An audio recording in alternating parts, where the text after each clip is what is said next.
Desde nuestros orígenes, los humanos hemos tenido la necesidad de estar con otros. La supervivencia, el amor, el ocio y hasta las actividades productivas dependen exclusivamente de nuestra capacidad para vincularnos.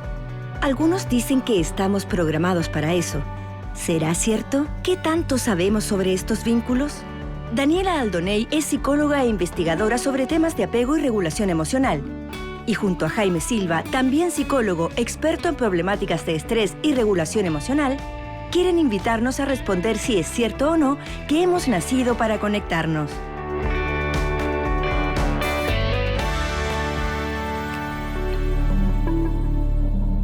Hola Jaime, ¿cómo estás? Gusto verte nuevamente. Bien, bien, aquí estamos. ¿Sabes qué estuve pensando? Que si bien estamos nacidos para conectarnos y nuestro cerebro nos ayuda, estamos programados y tenemos ciertas habilidades para aquello, no siempre es tan fácil y a veces nos cuesta conectarnos y a veces también estar conectados no es tan bueno. Esta capacidad de conectarnos también tiene lados que no son tan fáciles de llevar o que pueden ser dañinos finalmente para las personas. Sí, pensando en eso, voy a ir a hablar con un experto que nos va a hablar de este lado más negativo, que es, por ejemplo, el bullying o la violencia o el maltrato. ¿Y cuáles son las consecuencias también de este tipo de conexión negativa? Súper. Mira, yo lo voy a abordar de otro lado.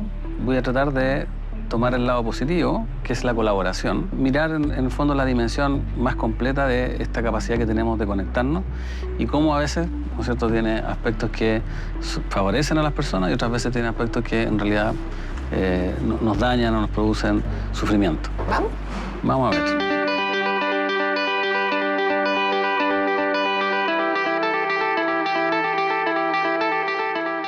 Nuestra primera parada es en la Universidad del Desarrollo. Daniela se juntará con Jorge Varela, quien es académico de la Facultad de Psicología y ha trabajado en entender y en intervenir las conductas de agresión que se dan en el contexto escolar.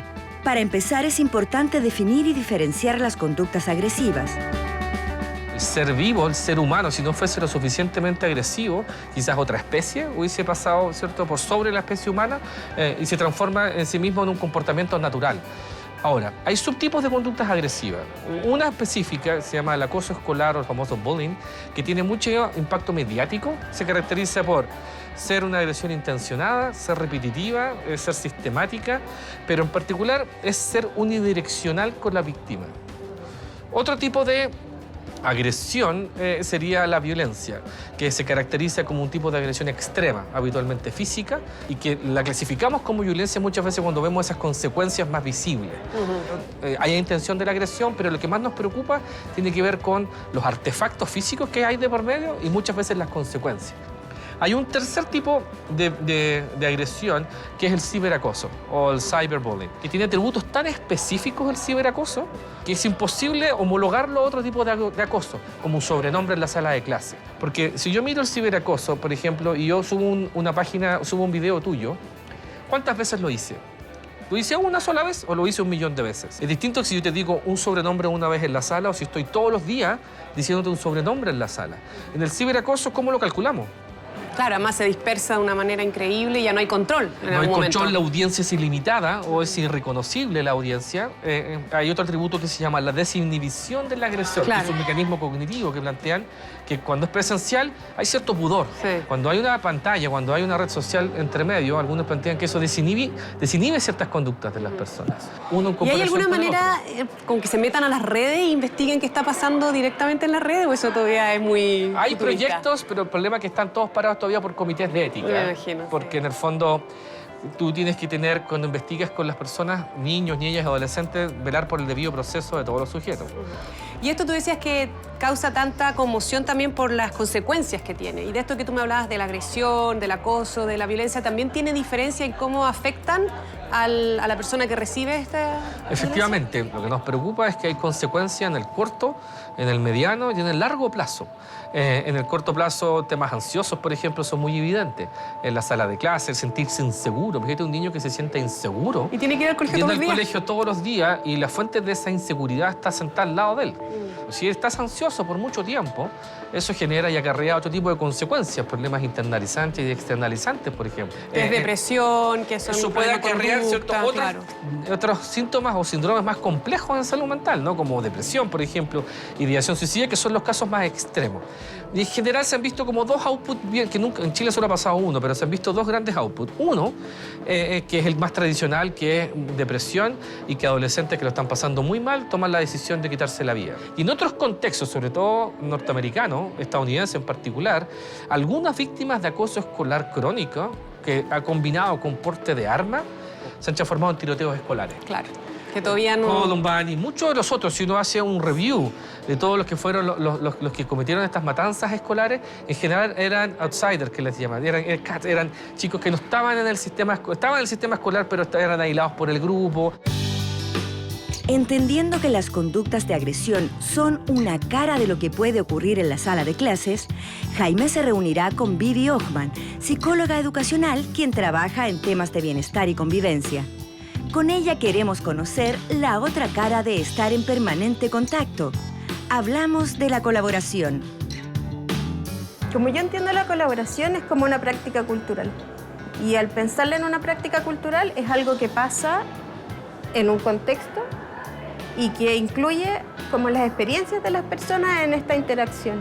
Es como unos bailarines que bailan en un escenario y que cada uno tiene sus competencias personales que ponen en juego en este baile, pero este baile depende también de las condiciones del escenario. O sea, si tú estás en un escenario bien como de teatro municipal, probablemente vaya a bailar ballet. Pero si estás en un escenario como en La Boca, probablemente vaya a bailar tango, ¿cierto? Entonces el tema es qué es lo que te permite el escenario donde tú estás para poder colaborar y tener ese baile y esa interacción. Entonces colaborar finalmente es unirse a una actividad que es con otros, poner tus capacidades al servicio de eso y tener un objetivo común y que pueden actuar porque el escenario se los permite.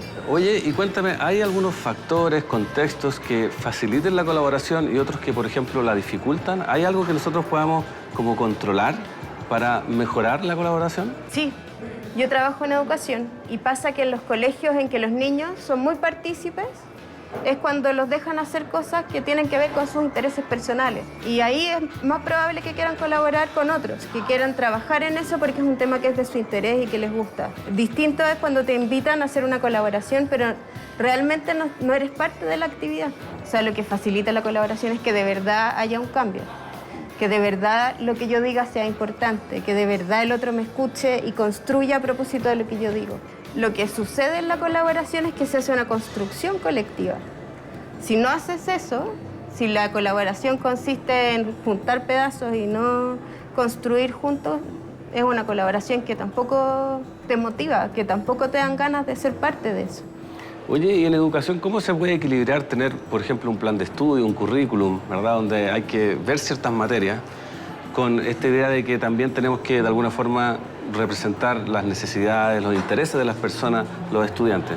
¿Cómo se equilibran esas dos fuerzas, en el fondo? Una cosa que han hecho en altos lugares distintos del mundo es que buscan que los mismos jóvenes busquen en la relación entre el tema, por ejemplo, y sus intereses actuales. A mí me ha tocado ver en Barcelona, los jóvenes leían cosas del Cid Campeador, que tú decías, esto no puede tener menos que ver. El trabajo era buscar qué enseñanzas del Cid había en su vida. Y encontraban que era súper sorprendente y muchas veces están fuera del alcance de los profesores. Nosotros no vemos ese link. Lo ven ellos. El problema es que tenéis que dejar el espacio. Cuando pensamos en la educación como esta cosa corriendo, que tenéis que pasar materia, sí, pues no cabe la colaboración. Y en Chile, nuestra cultura, ¿es una cultura colaborativa? ¿O dirías tú que no tanto, es algo que se ha ido desarrollando, que se ha ido perdiendo? Yo creo que nuestros pueblos originarios son más colaborativos que nosotros, como los nuevos, digamos, los chilenos. Las culturas que hemos ido desarrollando esta forma de educación más tradicional, inhibimos un poco la colaboración, porque la lógica está puesta en el desarrollo individual y en la búsqueda de resultados individuales, mientras en las comunidades más ancestrales la búsqueda es de generar una comunidad que ayude en todas las tareas. No hay esta distinción que sí hacemos nosotros entre los niños hacen ciertas cosas y los adultos hacen otras. Entonces, al funcionar juntas es una cultura bien colaborativa. Lo que nosotras tenemos es una cultura súper poco colaborativa.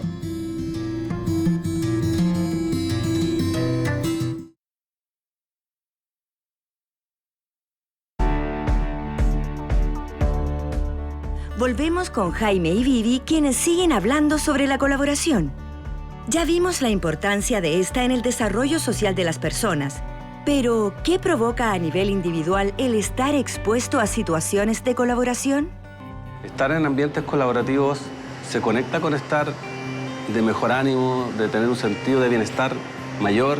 ¿Es así o no es así?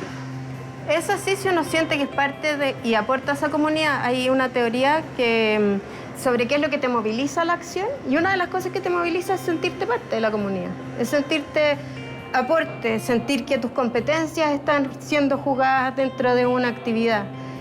Entonces, si te sientes mejor, si es verdad, si es Claro. que es una actividad que te desafía, en que te hace parte de la comunidad, en que de verdad se valora lo que tú aportas. No es nada de entusiasmante si es todo como para que parezca que colaboramos, entonces nos sentamos juntos. Lo que pasa mucho en los colegios, y todos tenemos esa experiencia en la universidad también, que te ponen a trabajar en grupo, a un trabajo que da lo mismo que lo hagas en grupo, lo podrías hacer solo y te quedaría el mismo trabajo, y además te dejan un rato con gente que es de distintos niveles que sabe de distintos niveles de cosas, entonces tú sientes que el otro sabe mejor cómo llegar al producto final que ya se espera, entonces lo dejas ya a él, y todos los otros se echan para atrás. Pero es distinto si hay un problema real, ponte tú. Y necesitamos resolver el problema del agua en África. Y necesitamos resolver ese problema y no hay una respuesta de antes. Por lo tanto, todo lo que podemos aportar, todo es verdad que aporta.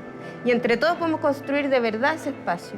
Una cosa es definir, en el fondo, cómo hacerlo, pero por lo que te entiendo también, parte de una buena colaboración es definir los objetivos a los que se quiere llegar, no solamente cómo. Sí, sobre todo definir los objetivos, el cómo después es bien irrelevante. Lo que te une a la colaboración es que tú compartes el sentido de propósito. Pero de verdad puedes tener más. O sea, tú puedes tener que el sentido de propósito es mejorar el agua de África, pero también puede ser que a mí me guste que me quieran en este grupo y yo quiera decir las cosas bien, o quiero parecer inteligente. O sea, hay un montón de motivos que cada uno trae a esta colaboración que también son parte. Pero lo importante es que al menos el que nos une sea explícito y compartido. Claro, ¿y eso, por ejemplo, mejora el aprendizaje también? ¿O no Totalmente. necesariamente? ¿Sí?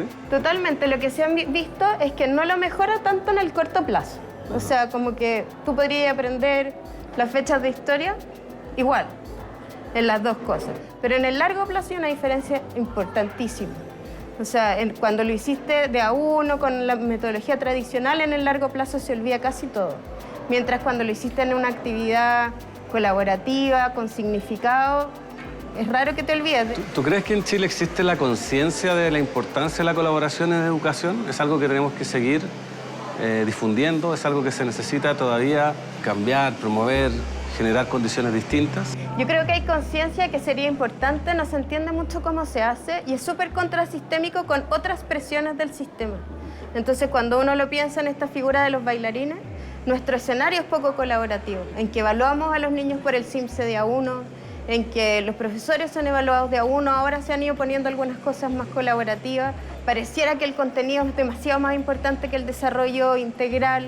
Entonces es difícil hoy día en el escenario en que estamos que haya como una valoración más profunda de la colaboración y no está dentro de nuestra cultura, es difícil instalarlo.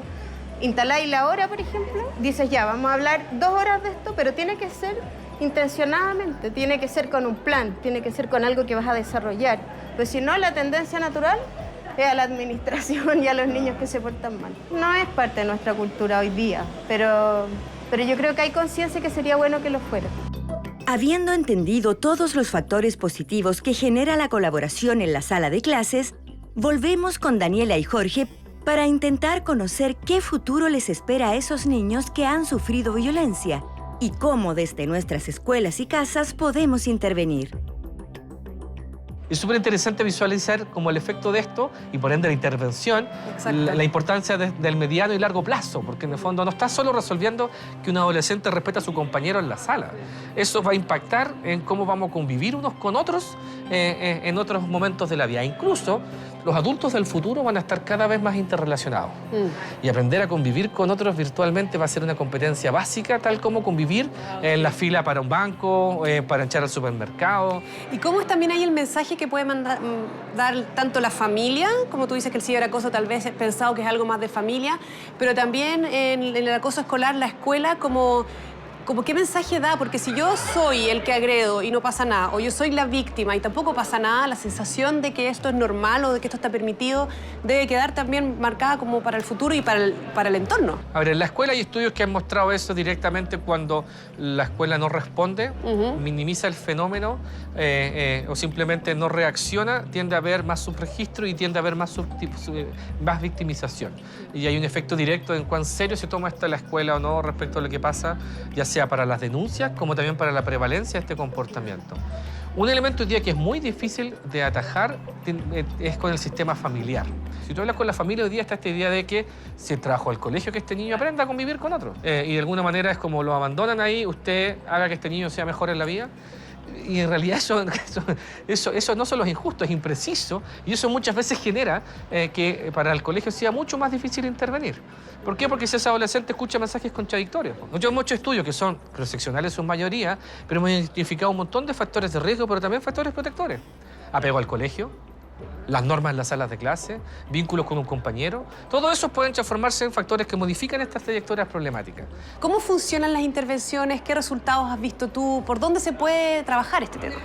Mira, en ese sentido, los estudios que se hacen de factores de riesgo y protectores son muy buenos porque te permiten identificar que hay que prevenir, pero que hay que promover al mismo tiempo. Desde la lógica de la promoción, lo que uno busca es facilitar o promover ciertas habilidades y competencias en el sujeto o en los colegios. Clima escolar, convivencia escolar como un constructo genérico se transforma en un factor promocional. Pero también puede ser de prevención. Por ejemplo, nosotros hacemos cuando trabajamos con colegios, les mostramos cómo cuidar los recreos. Todas las encuestas nacionales de violencia escolar en Chile sistemáticamente te muestran que donde hay más violencia entre pares son los lugares donde hay menos supervisión. ¿Y qué se hace en esos casos? ¿Cuáles son las recomendaciones? Mira, ahí trabajamos con un método gringo que se llama Systematic Supervision, que tiene 3 pisos. Un primer piso es sea activo. Ser activo quiere decir, durante los recreos, muévase. Y que es súper básico, súper sencillo, pero si tú vas a un recreo de cualquier colegio en Chile y miras... ahí tomando el cafecito. No, va a estar con un teléfono. Moverse quiere decir escanee y monitoree 360 grados. Después dice sea activo, después sea positivo. Yo porque si yo hago solamente esto se parece a seguridad ciudadana. Claro. Pero ¿qué es lo que dice? Mientras usted se mueve, sea positivo. ¿Qué quiere decir positivo? Aproveche de establecer contacto positivo con los estudiantes.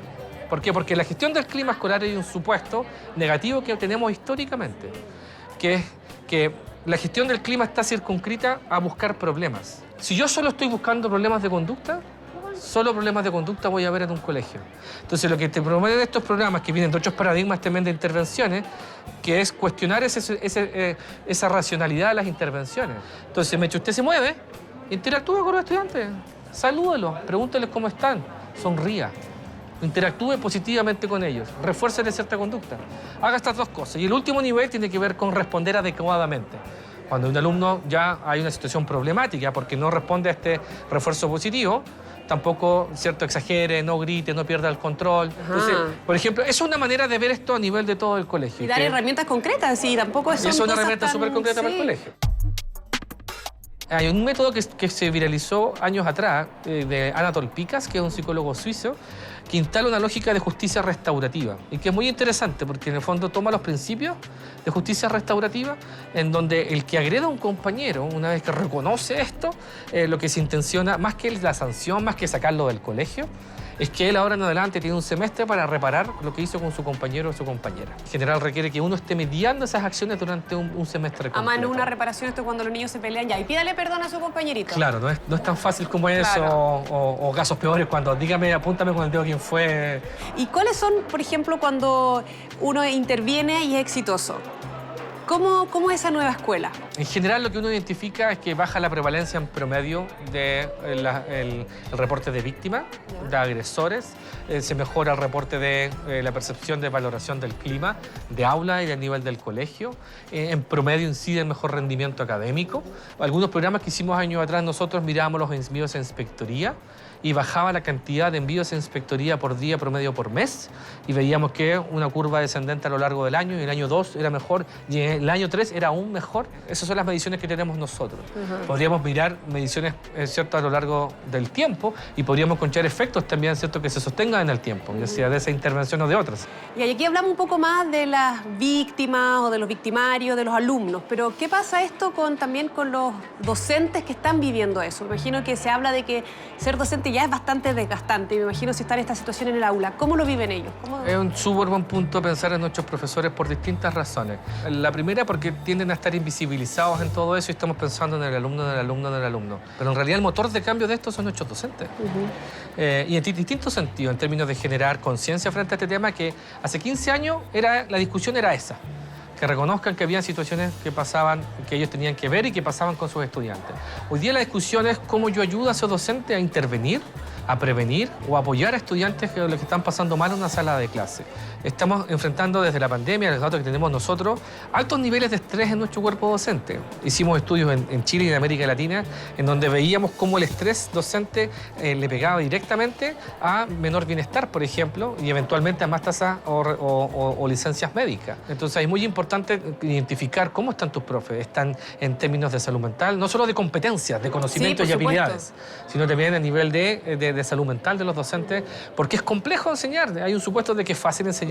Yo admiro en realidad esa habilidad hay que apoyarla, hay que acompañarla, hay que reforzarla, hay que premiarla como corresponde. Bueno, con esa nota de esperanza de que hay algo que podamos hacer, te quería agradecer la entrevista de hoy, tu tiempo, muchas gracias, fue muy informativa y bueno, nada que agradecerte y seguir siguiendo tus estudios porque harto has contribuido, así que gracias. Muchas gracias a ustedes por la invitación.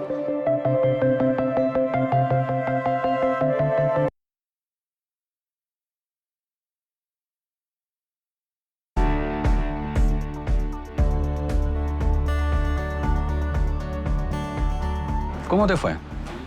Como siempre, excelente. Me fue muy bien, tuve una muy buena conversación. Y lo que me quedó como dando vueltas es esta responsabilidad que tenemos todos. Por ejemplo, en el tema del bullying, que el sistema finalmente es el que permite o no permite que estas situaciones se dan y lo importante que es pararlas de raíz, también por los efectos negativos que tiene en las personas y no solo en una persona, sino que en el contexto en que se da. Sí, la relevancia del contexto creo yo que también es algo que apareció en mi entrevista con Vivi Hochman. Esta capacidad que tenemos de conectarnos da origen a cosas como la colaboración. Y la colaboración en realidad es lo que nos hace ser estas sociedades tan complejas y culturas que podemos llegar a ser los seres humanos. Cómo nuestros contextos y nuestra cultura, nuestra sociedad, fomenta nuestra capacidad de colaboración y detiene, ¿verdad?, nuestras tendencias o nuestras necesidades que a veces llevan a conductas que son agresivas, pero como tú decías, también dependen de los contextos finalmente. Aprendí muy bien. Estuvo muy bueno. Muy bueno, así que dejamos invitados para el próximo capítulo para seguir aprendiendo. Súper, ahí vamos. Nos vemos.